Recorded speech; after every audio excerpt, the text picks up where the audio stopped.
Salut tout le monde! Aujourd'hui, projet de loi numéro 4, il me semble bien.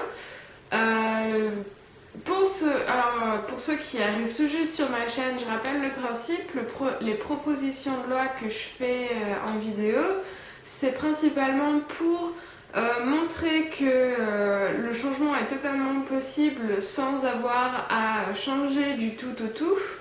À notre échelle, en tant que citoyen, on a déjà le pouvoir de faire des actions, de faire quelque chose pour changer notre quotidien après le confinement. La démocratie, à la base, c'est le pouvoir par le peuple et pour le peuple. Donc, si on a des idées, on devrait bien pouvoir les appliquer quelque part. Donc voilà, n'hésitez pas à commenter la vidéo avec vos propres idées aussi, ça c'est important.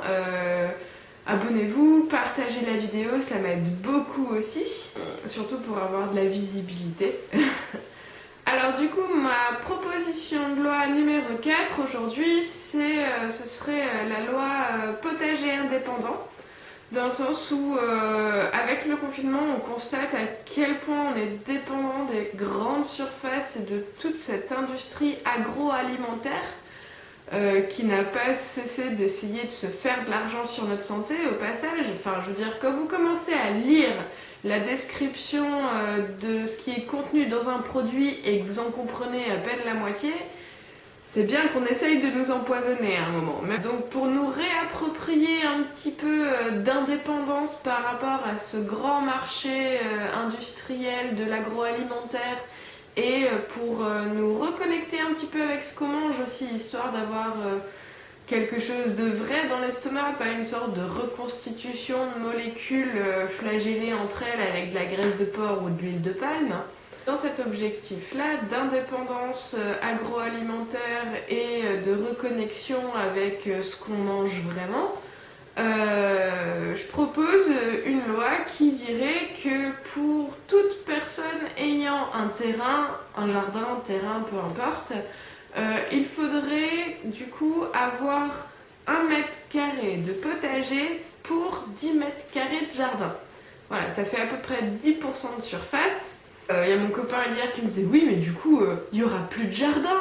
Oui, bon, sur un jardin de 100 mètres carrés, il reste quand même 90 mètres carrés, hein, je veux dire, tout est relatif. Ça fait juste 10% de votre parcelle, quelle que soit votre parcelle en fait. Donc, et puis j'ai pensé aussi qu'à partir de 1 hectare de terrain, soit 100 mètres carrés de potager, ça pourrait devenir une sorte de potager, partagé pour ceux qui n'ont pas de jardin et qui veulent tout autant avoir de la nourriture saine, et 1 mètre carré de potager pour chaque 10 mètres carrés de jardin. Voilà, ça fait 10% de surface. Ça nous permettrait, bon évidemment vous pouvez faire plus, hein, mais je veux dire ça permettrait de désengorger un petit peu le système agroalimentaire et puis de savoir ce qu'on mange aussi, c'est tellement important.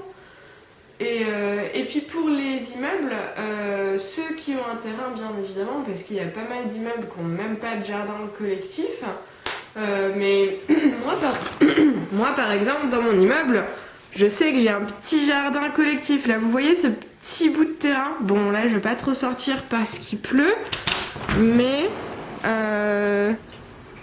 hop, si on regarde bien là-bas aussi il y a un petit terrain, enfin je veux dire, hop, c'est pas vraiment les terrains qui manquent, il y a plein de petits bouts de petites parcelles partout. Pour les résidences comme ça, qui ont des petits bouts de terrain comme ça, 1 mètre carré de potager par locataire, c'est tout à fait possible. Enfin, je veux dire, vous avez vu, là, il n'y a pas grand-chose, mais 1 mètre carré, c'est pas très grand, hein, ça fait ça. Enfin, je veux dire, c'est pas si grand que ça, 1 mètre carré, je veux dire. Donc 1 mètre carré de potager par personne qui vit en résidence quand il y a des petits terrains comme ça.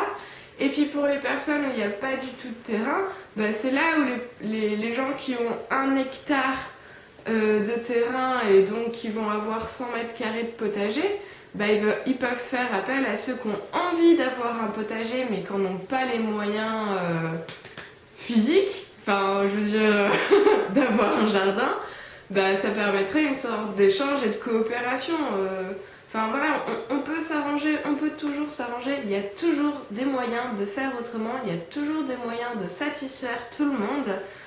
Et donc, voilà, loi du potager pour se démarquer un petit peu de l'agroalimentaire et se reconnecter à ce qu'on mange. Voilà, bah écoutez, je vous souhaite une bonne journée et je vous dis à demain pour une autre proposition de loi. Ciao!